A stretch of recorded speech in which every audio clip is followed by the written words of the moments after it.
Hello, and welcome to Based on Facts, where fiction and superstition meet logic and scientific facts, on WELT 95.7 FM, broadcasting from the Allen County Public Library. My name is Chris Rex, and today we will be discussing the statistics behind GMOs. In particular, GMO foods like corn, soybeans, things of that nature. And we're going to kind of talk about how that differs from conventional food items and some of the concerns that people have about these genetically modified organisms. But first off, I'd like to start with a description of statistics. Most people don't understand statistics very well, and its importance in this whole process of determining what is safe to eat, what isn't safe to eat, and the whole spectrum in between. So first off, I'd like to define statistics, since many people aren't necessarily aware of what statistics means. So the American Statistical Association defines statistics as being the science of learning from data, and of measuring, controlling, and communicating uncertainty, and therefore provides the navigation net essential for controlling the course of scientific and societal advances. Which is kind of a fancy way of saying that we're taking the data, distilling it down, and then trying to tease out conclusions from the data. Okay, it's difficult for us as humans to try to grasp exactly what the data says just by looking at the raw data, especially when you have thousands of data points. It becomes virtually impossible for the human brain to comprehend what's going on there and to try to extract what might be important from seeing such data sets. So we have this field called statistics that enables us to distill all that information down to one point or a couple points, and to be able to try to draw conclusions from those things. Now, some people may interpret statistics as being this way that this method, so to speak, that people can misrepresent the data in a way that shows the conclusion that they want to show. So whether we're talking about climate change deniers saying that, oh well, you're only presenting CO2 levels in a way that will justify your argument that CO2 levels have a direct correlation with global climate change.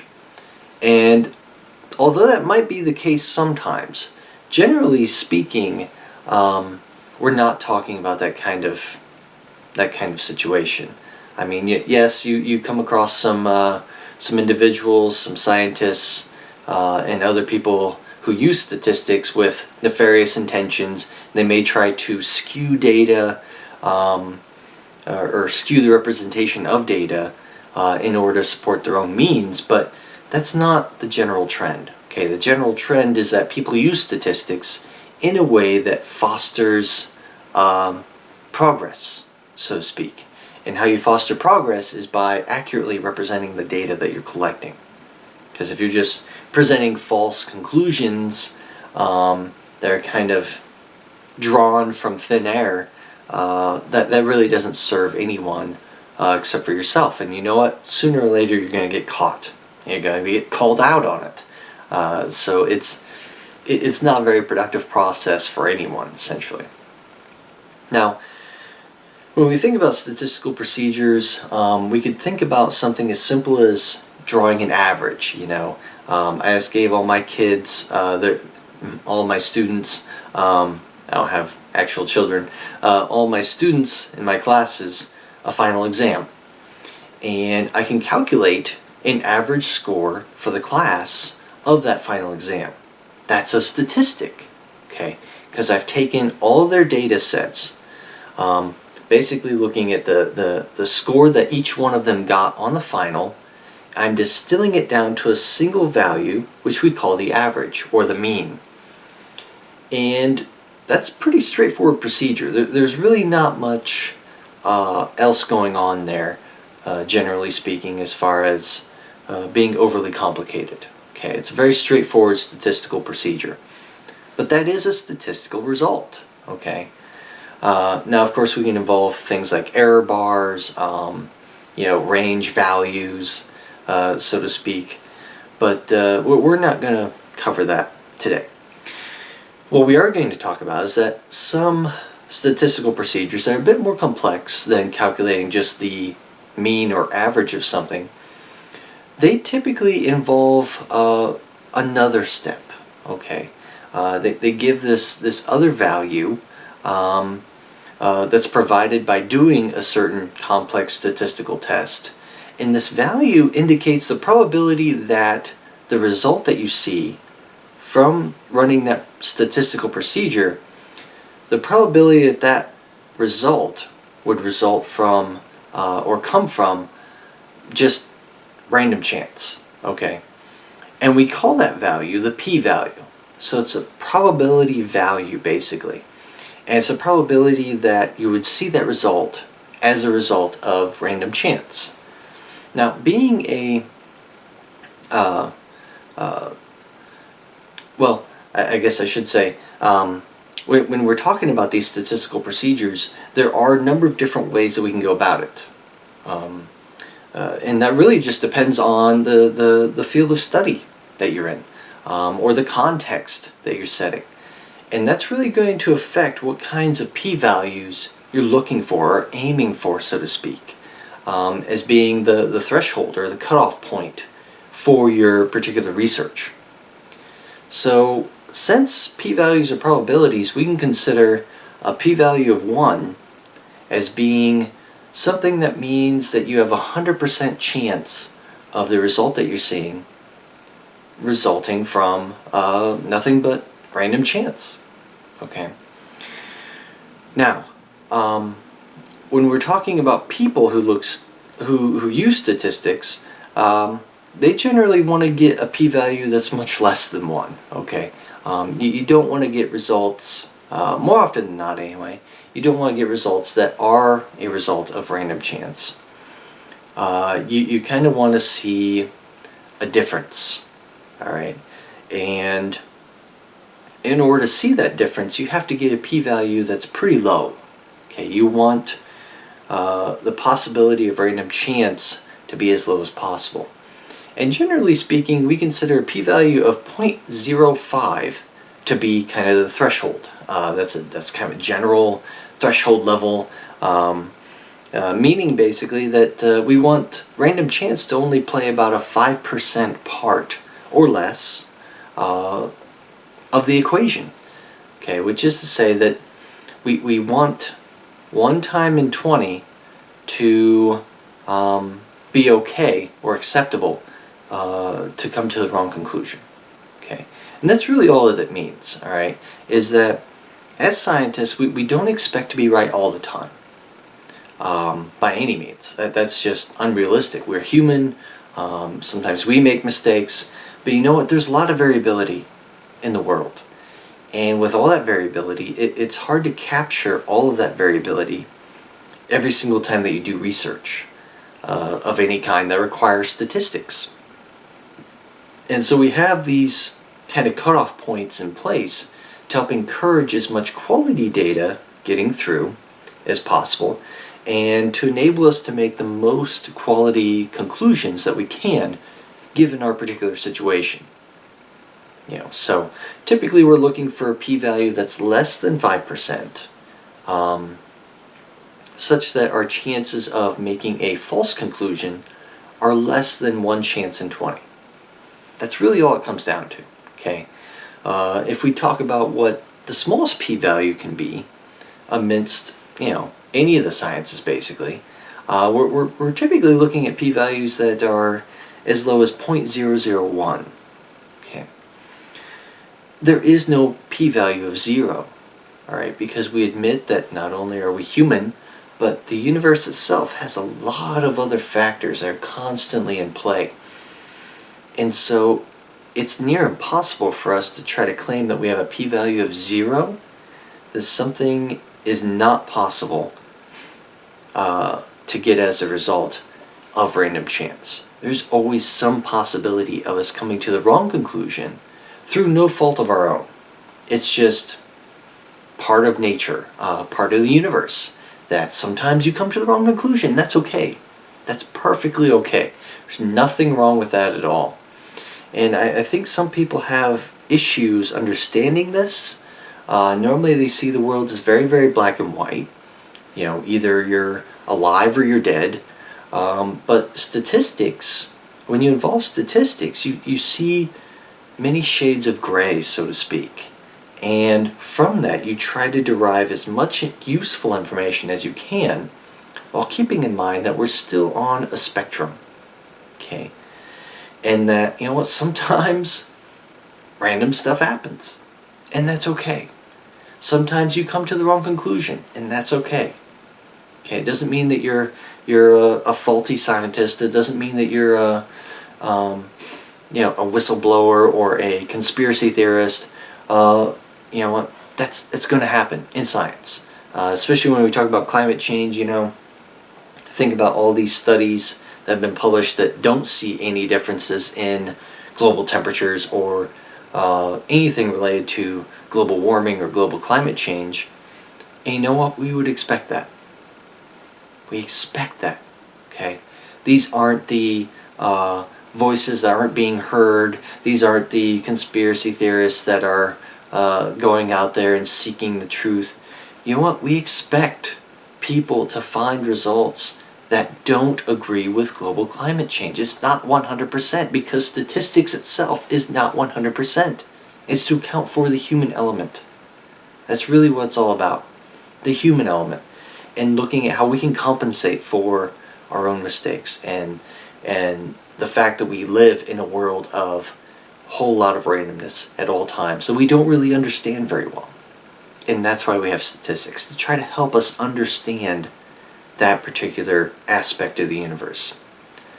So this was kind of brought back home on a real kind of perspective just this Tuesday, when I went to see a political talk by Andy Downs, who is a political science professor at IPFW, and he was able to describe to us a situation where he did a poll for the election, the presidential election, and he predicted that Ted Cruz would win Indiana's majority of votes as being the Republican candidate.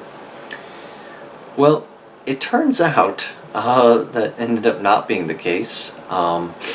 He was beat out by Trump, and you know what? That was completely unexpected. And you know what? That might have just been Dr. Downs' one chance in 20 that he would come to the wrong conclusion, just through no fault of his own, just because of random variability. And you know what? That's okay. That happens. All right. And it's a little frustrating when certain people don't necessarily understand this process.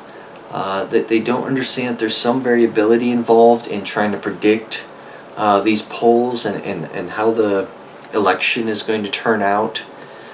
They don't necessarily understand that's not 100% case. All right, it's 95% at the least. Okay. And it could be higher just depending on what statistical procedures they utilize and what results they found. But the point is that it's frustrating for people like Dr. Downs to start getting phone calls from all these enraged supporters, and he actually provided an example for us at his talk, which was at the downtown library here in Fort Wayne, at the main branch. And during his talk, he mentioned this one particular Trump supporter, which basically laid on this whole tirade about how horrible Dr. Downs was, and how if this particular Trump supporter wasn't so busy voting for Trump and supporting everything Trump, of course he occasionally chanted Donald Trump, but if he wasn't so busy doing all that, he would come to Dr. Downs' house and rape and murder all of his family if he wasn't so busy doing everything else. And that's a little disconcerting to think that somebody who is just simply publishing the results of the poll that he did, trying to predict what Indiana would go for as far as a Republican candidate, it's frustrating to me, being a scientist, to see that kind of outrage from the public, and to see people that would honestly even remotely voice those threats, and leave it at voicemail, no less. That way he can go ahead and share that voicemail with the rest of the world. Kind of mind-blowing to me. But it really gets at the point that people don't tend to understand statistics very well. And so I've been kind of trying to introduce statistics as a topic here, just because it's really very important when trying to understand GMOs. It's much like the climate science I just mentioned, in the fact that there's a lot of random chance involved, and we admit that sometimes we're wrong when we publish studies, and it's not necessarily our fault. You know. Now, when it comes to GMOs, we can think about people as famous as an educator as Bill Nye. All right, I love Bill Nye. I grew up with Bill Nye. Some people denigrate him just because he has like a bachelor's in engineering, and they're like, well, clearly you don't know anything about biology, so you can't possibly talk on these topics of biology and evolution and things. And it's like, well, actually, based on my experience, he knows more about biology than a lot of biology and evolution than a lot of biology PhDs that I've met, which is kind of sad and actually saying something. The man's pretty smart, and he's really been so good at as an educator that he has just like been a sponge, essentially, picking up all this information throughout his life and trying to implement it in a way that he can educate others about it. And you know what? I've been trying to emulate the same thing. I really respect him. Great guy. Haven't gotten to meet him yet, unfortunately. But anyway, point is that with Bill Nye, his original stance on GMOs was very, very negative. He didn't trust GMOs. He definitely was suspicious when it came to GMOs and their level of safety with regard to human consumption. And once he actually sat down and started researching it and looking into it himself, that's when he started changing his mind. And he's like, you know what? I'm seeing all these studies, study after study after study, that does nothing but report the benefits of GMOs and how highly regulated they are. Well, you know what? GMOs are not evil. And he publicly admitted, you know what? I was wrong. I was wrong. I didn't know enough about them, and I came to the wrong conclusion, and I'm sorry. I was wrong. And you know what? That is the appropriate response.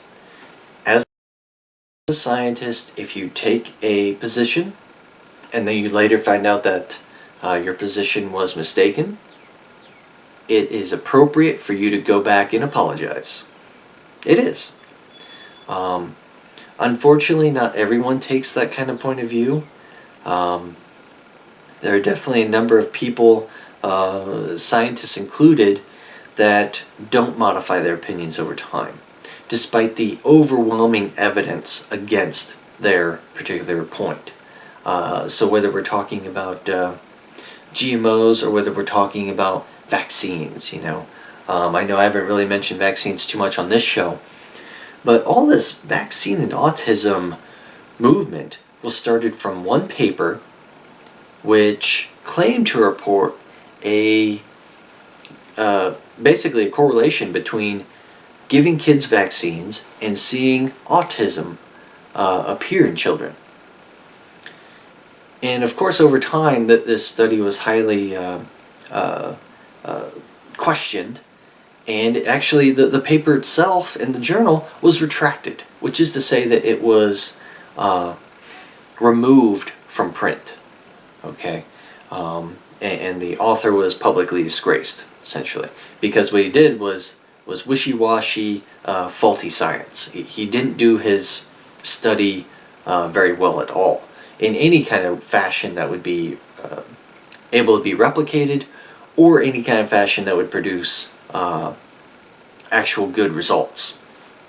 So his paper was retracted, and yet you still see all these people and all these movements, including certain celebrities like Jim Carrey and Jenny McCarthy, trying to gain movement and momentum behind this idea that vaccines cause autism, despite the fact there is no evidence to support that. This is one of the most highly tested things in the world. We have no evidence to support it, and yet all these people are still gathering behind this movement. Oh, vaccines cause autism, so don't give your kids a vaccine. It's like, what? There is no evidence for that. Okay? If you actually take a moment to look at the evidence, you will find it doesn't exist. And it's just, it's frustrating when these people are so set in their ways that they refuse to change, regardless of the evidence. And unfortunately, at that point, those sorts of things become a religion. That's really all it is. Whether you're talking about climate science, these global warming deniers, whether you're talking about vaccine, anti-vaccine people, or whether you're talking about GMOs, anti-GMO people, they all fit into the same category, which is to say that they all believe in a religion. Okay, tend to be conspiracy theorists and such. Now, why am I saying that? Well, it's because once we actually start looking at GMOs, we start realizing that, well, the truth behind GMOs is much different than what's portrayed in the media and what's portrayed in, stores all over the country. That being GMO-free is cool or awesome somehow. And the truth is completely opposite. Alright? And we're going to analyze that. Now, when we talk about GMOs, we're obviously talking about genetically modified organisms. And to become a genetically modified organism, you have to go in and modify, very selective fashion, modify a gene or many genes in a laboratory in order to achieve a particular result.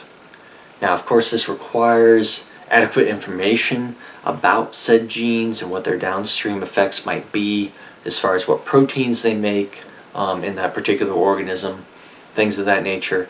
So we need to know about that whole system first before we start trying to modify it.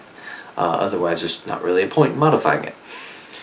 So whether we're talking about salmon, trying to make them grow larger or faster, whether we're talking about cows to try to increase their milk production, or whether we're talking about crops, which is kind of the subject of this discussion, trying to increase their resistance to drought, pests, or pesticide.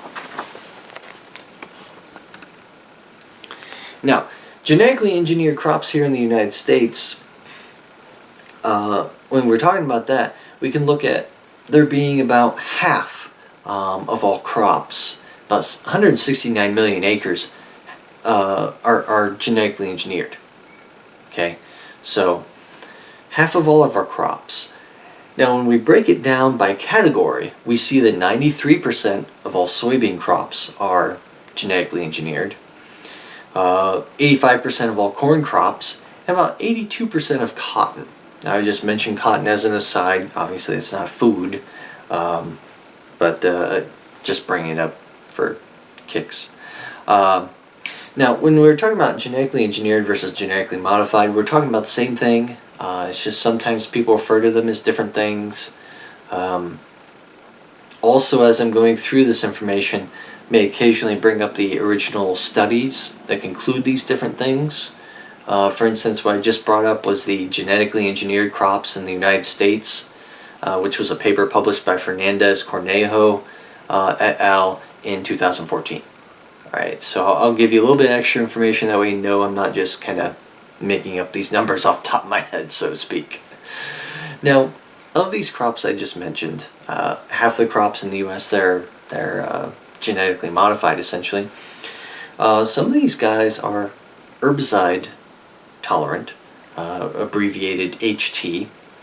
Some are insect resistant, abbreviated BT, and some are disease resistant, okay, whether it be to certain plant viruses or whatever. And some others are all three, to be honest. And we have certain terms that we refer to when we modify more than one gene or try to modify more than one characteristic at a time, and we call those stacked organisms. So if a crop has not only the herbicide resistance, but also the insect resistance, we call that a stacked crop, okay? Because it seems that by using multiple genetically modified traits together at the same time in the same organism, we achieve a much better result in the end than either one of those things by themselves. And so, in fact, most of the crops here in the U.S. That are genetically engineered, about 85% of those are stacked, which is to say they have multiple traits modified at the same time. And it's because of this trend that we've been seeing that, hey, you get better overall results if you modify multiple things simultaneously.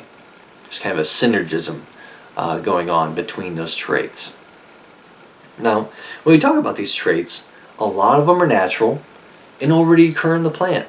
You know, if we're talking about herbicide resistance, if we're talking about disease resistance, if we're talking about insect resistance, all these things already exist in the plant population. We're just kind of selectively going in there and making sure a lot of them contain these genes.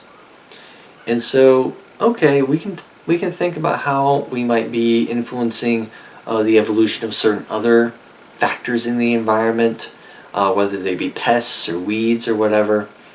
But you know what? That's kind of what's already going to happen. We're just kind of exacerbating that problem. So, all right, well that's one potential downside to using GMOs here.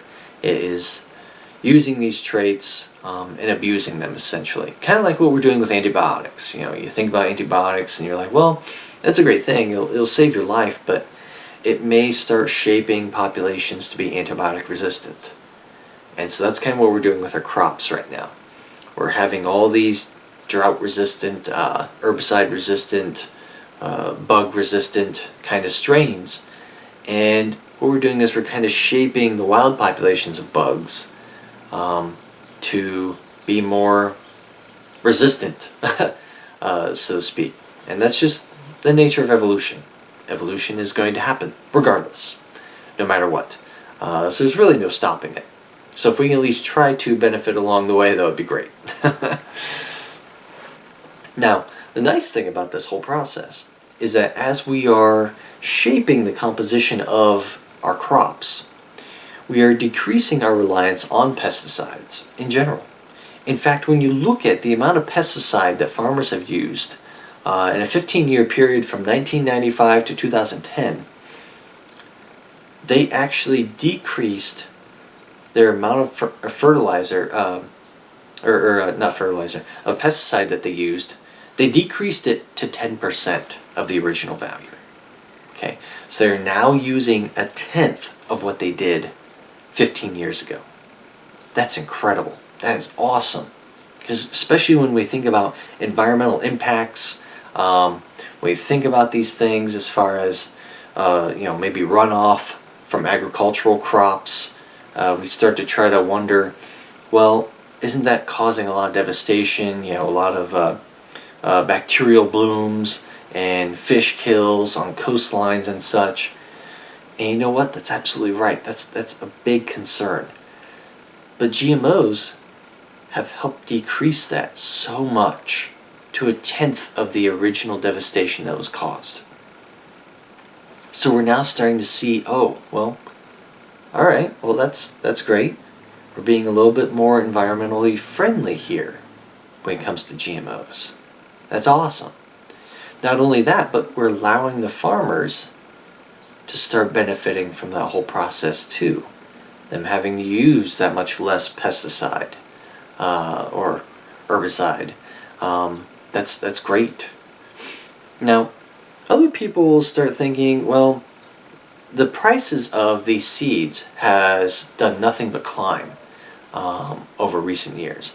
And in fact, we can see that prices climbed about 50% from 2001 to 2010. That's a heck of a hike for seed prices to climb 50% in a 9-year period. That's extraordinary. But what we see during that same time period is that this price hike is also coordinated with a performance hike, so to speak. So we're seeing the effectiveness of genetically engineered crop technology. We're seeing that increase over time as well. So we're seeing overall yields for crops increase over that same time period. So yeah, it's getting a little more expensive, but but that expense is also being covered by an increase in overall crop yield. And that's great. That's absolutely awesome. That's what we want to see. Now, the other thing that we see is that you may be considering, what's the farmer's take on this whole thing? Like, sure, they're spending more on seed, but aren't they getting enough yield to compensate for that? And the answer is yes. And if we start breaking it down, okay, looking at just corn farmers in 2014, their cost per acre for using conventional corn, non-GMO, so to speak, their cost per acre was $65.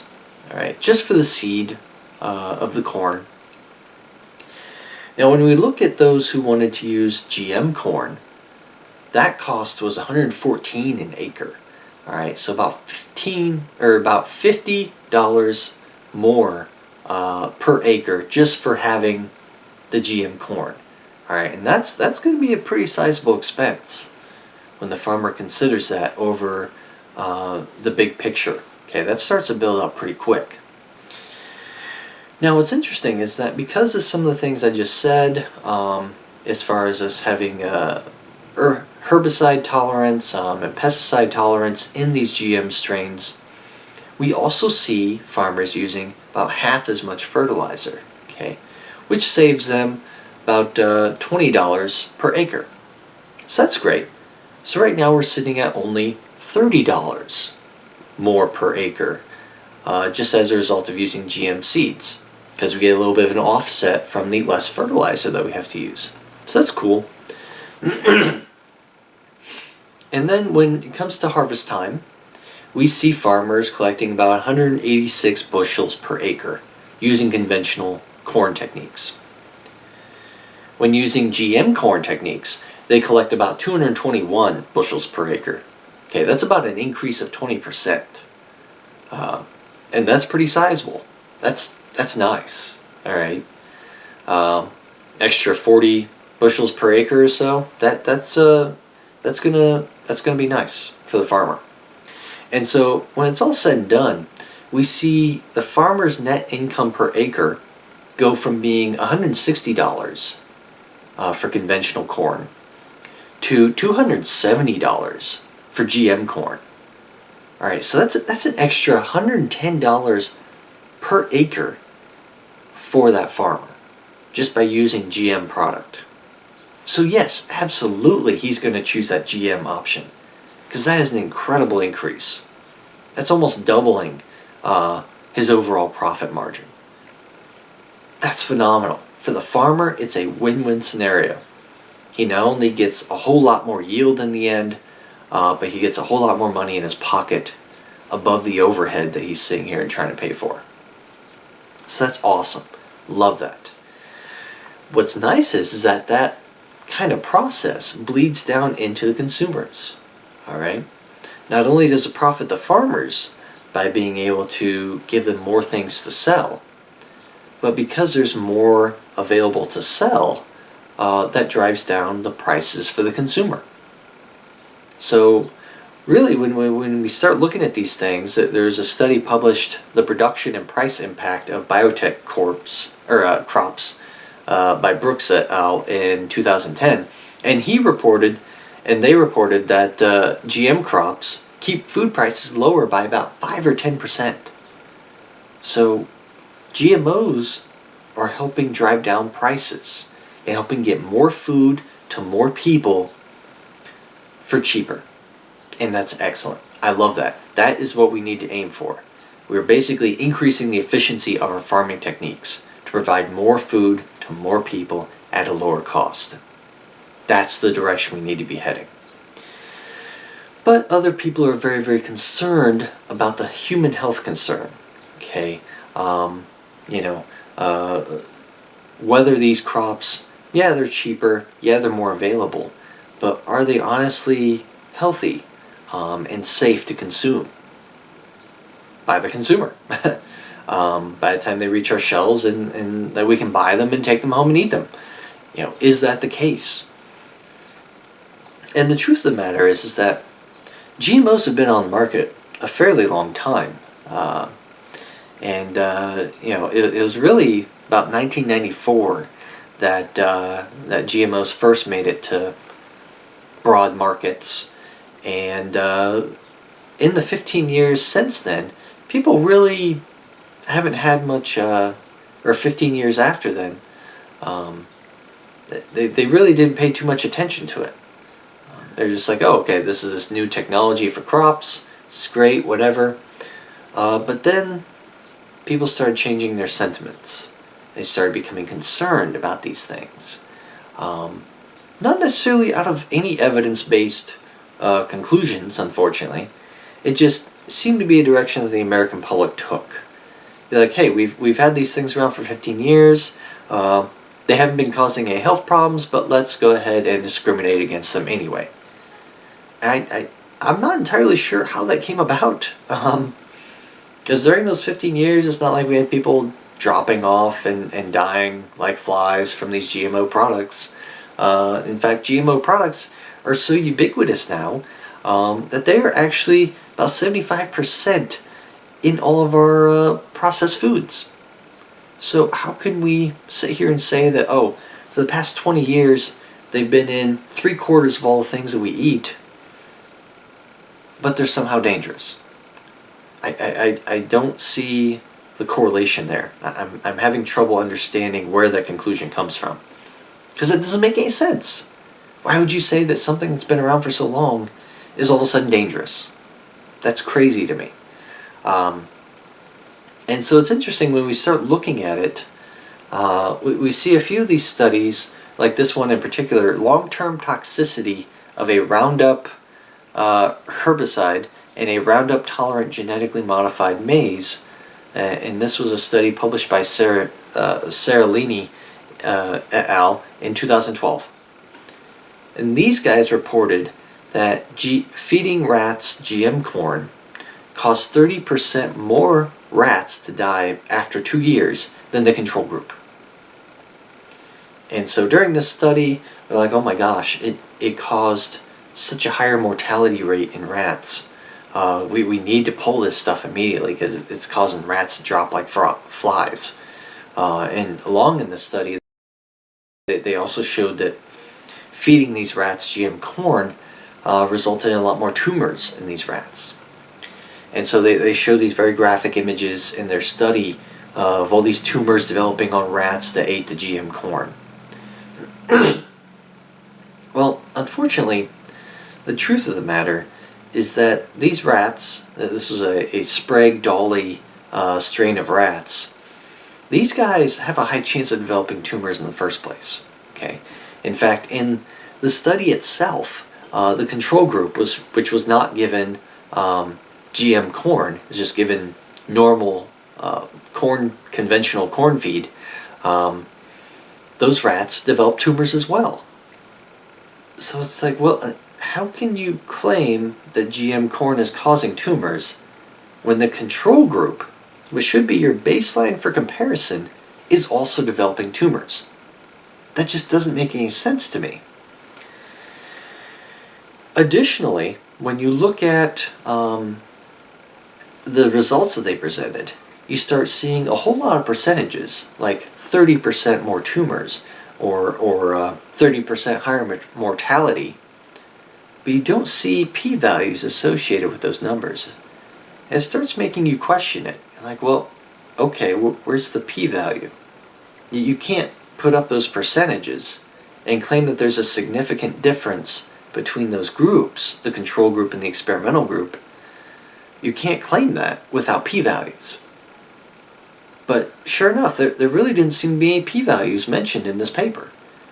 And that just kind of blew everyone's mind. And yet this paper got published in a journal. And so what happened was people started griping about this. They're like, how is this paper allowed to be published in this journal? This is a reputable journal, and yet this paper, which has not only biased portrayals as far as having a bunch of pictures of tumor-laden rats from all the experimental groups, but none of the pictures of the rats from the control group, which also developed tumors. Additionally, you see lack of p-values. And that's extraordinary. And people rioted almost at this journal, being like, why are you publishing this study when it's not even a half-cocked study? That's crazy. What is wrong with you people? And so the editor of the journal started researching it. He asked one of the authors of the paper to provide the raw data so that he could crunch the numbers himself using various statistics. And what he found was when you actually calculate the p-values, which were not presented in the paper, you start realizing that the small sample size that these guys used, okay, by only using a few rats in each study group, so to speak, whether it be control or experimental, only using a few rats really decreased the power that these studies had for determining whether or not there was a real difference between the groups. Which is another way of saying that the p-values were very high. Okay, they were the results that they were seeing, even though they saw what seemed to be a 30% higher mortality as a result of the GM corn, that result was a high p-value, indicating that that result was probably just a result of random chance. Okay, it had nothing to do with the fact that those rats were given GM corn. It was probably just due to the fact that that's just how those few rats decided to react to the treatment. Okay, and we would expect that by random chance. We have a lot of variability, especially in biology, a lot of variability in the results we can get. And so when we see these types of studies done where the p-values are very, very high, that indicates the groups are very, very similar.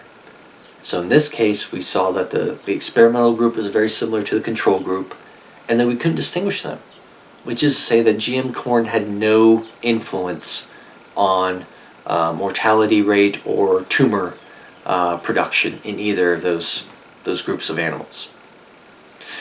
As a consequence, even though it was great that the authors were able to provide that information, because their study was kind of half-cocked and didn't exactly be as transparent as they should have been, they were definitely very biased against GM corn, trying to publish a study against it. That entire paper was retracted from the journal. And so if you go up to look up that paper,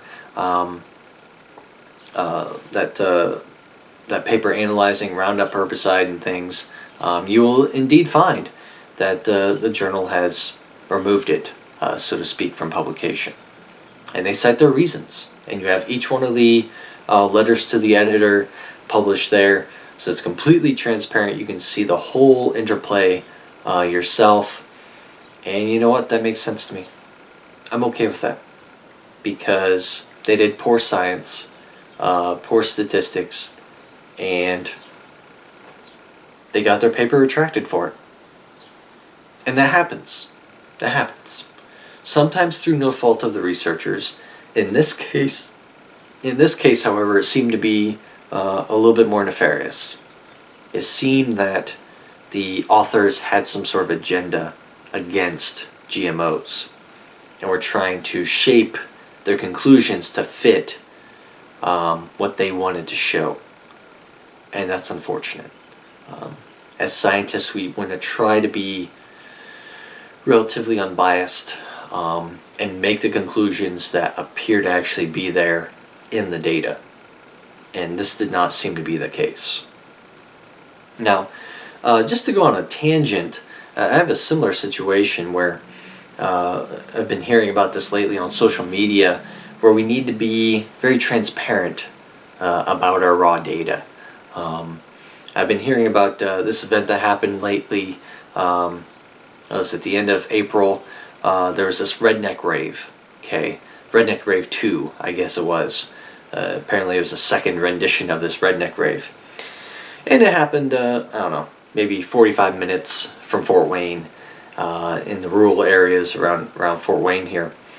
And at this party, they had a number of mudding adventures for people who consider themselves to be hillbillies or rednecks, or to just enjoy getting all wet and muddy. Along with a number of other activities. They had a live band, had a nice concert stage there, had a very nice turnout, actually. And one of the things about that is that they were advertising that a portion of the proceeds would go to benefit Riley Hospital for Children.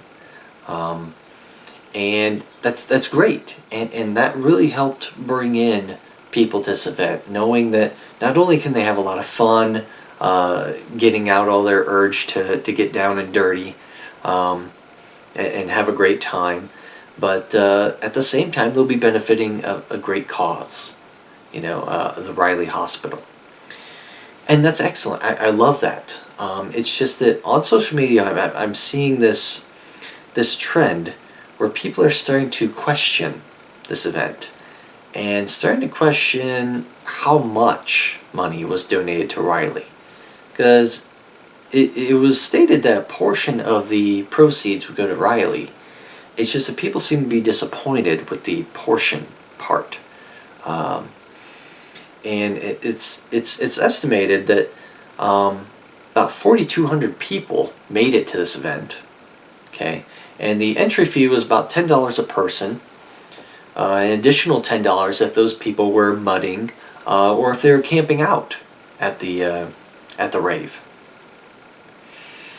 And so when we calculate that, we calculate a number probably around $50,000 actually of money coming into the event.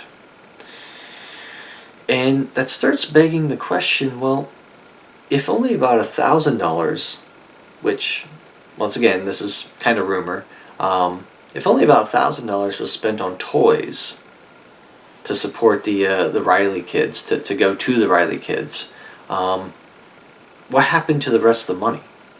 Like, yeah, okay, you think about an event like that, you think about, oh yeah, okay, you're going to have to expend a lot of money on staff, on the concert equipment, all these other things. Okay, you're going to have to spend some money, undoubtedly. And having been a part of an event kind of similar to that in downtown Fort Wayne, I know that the expenses were probably about less than $10,000 to accommodate half that amount of people. So to accommodate about 2,000 people, I know that the expenses were about were somewhere less than $10,000. And so to accommodate twice that number of people, I would estimate expenses, just from my standpoint and experience, I would estimate expenses to be around $20,000. All right, being kind of an upper limit value. So assuming that they had $20,000 in expenses, and they got about $50,000 in income from all the ticket prices, one would assume that that would leave $30,000 left to be available to draw from to go to Riley Hospital. And so people are starting to do this math and realize that it doesn't quite make sense. Why would you, if you truly netted a profit of $30,000, why would only $1,000 of that go to purchasing these 5 shopping carts worth of toys from Toys R Us, and that being the extent of your contribution to Riley Hospital? It just doesn't compute when you think about 45 acres worth of crammed people into this redneck rave, how that translates into 5 shopping carts. there's something lost in translation there. There seems to be some sort of lack of correlation going on there. I'm not entirely sure what that is. And that's what this whole thing on social media is it's beginning to question this whole process and being like, well, these numbers don't make sense. So why can't you tell us exactly what your expenses were and what your profits were? So we better understand whether you are actually handling the situation adequately. Because this whole redneck rave thing, it's going to happen again here in July, just in time for fireworks. They're going to have a redneck rave 3. And so people want to know if they can trust the owner or the runner of these operations and events, if they can trust him to handle the situation responsibly and donate an appreciable amount to where he says this money's supposed to be going. Because at that rate, you're basically looking at 2 cents out of every dollar going to Riley. 2 cents out of every dollar going to Riley? That doesn't compute for me. Yeah, I know that there are overhead expenses and everything, but 2% is pretty lame. Okay, especially when you're saying that you're donating proceeds to a charity. So that kind of number is really not setting well with a lot of people. And they're asking for transparency. They're wanting to see the receipts, the expenses, and know more about the situation so they can know whether or not they can trust the future event is handled adequately. But I digress. When we start looking at GMOs, we can notice a couple of beneficial things. We definitely see increased nutritional value, whether we're adding various vitamins, minerals, proteins, fatty acids, amino acids. We're increasing the nutrition of those crops. Okay. We can also see some downstream effects from some of the things that we're doing with these crops. You know, if we're having insect resistant crops, that decreased amount of insect damage also decreases the amount of fungal infection for those crops, which decreases the amount of mycotoxins from those fungal infections that we get in the food. So that results in lower incidence rates of liver and throat cancer. That's great. That's awesome. I love seeing that. These kind of domino effects where you affect one thing and it just kind of bleeds on down the line, causing more positive effects. And that's really what we're seeing here. And that is awesome.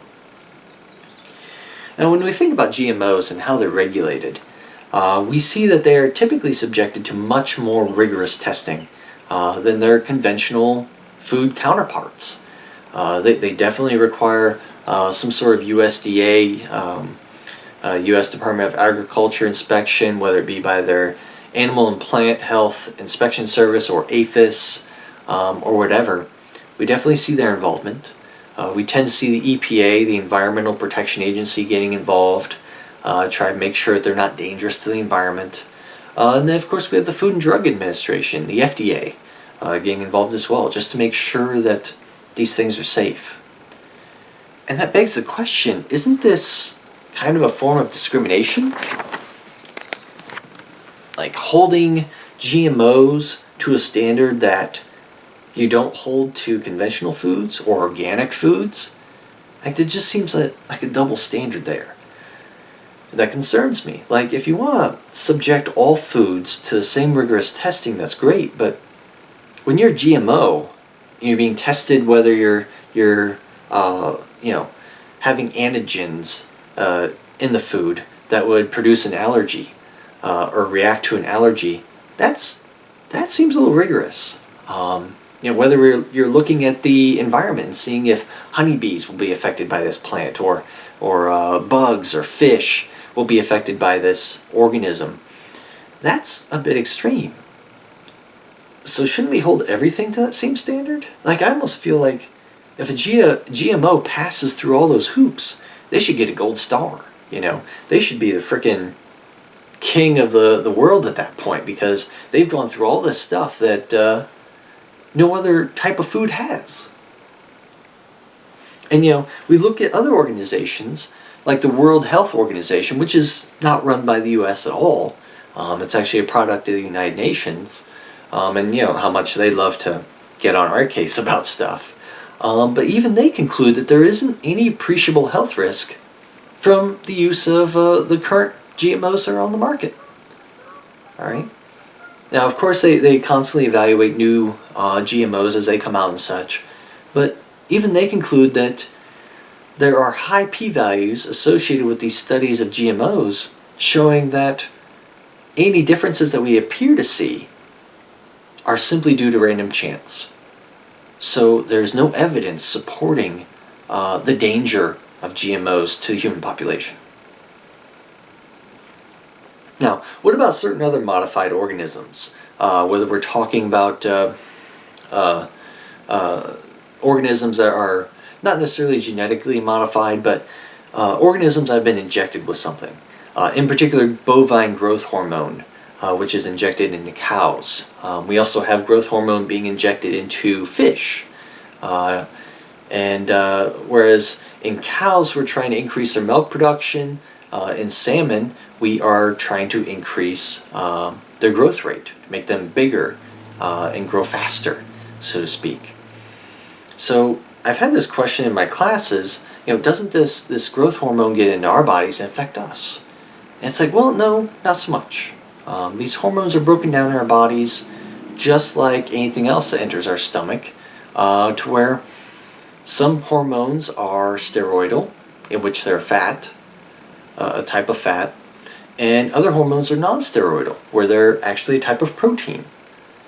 Regardless, these fats and proteins enter our stomach as fats and proteins, and so they get digested along with all the other fats and proteins.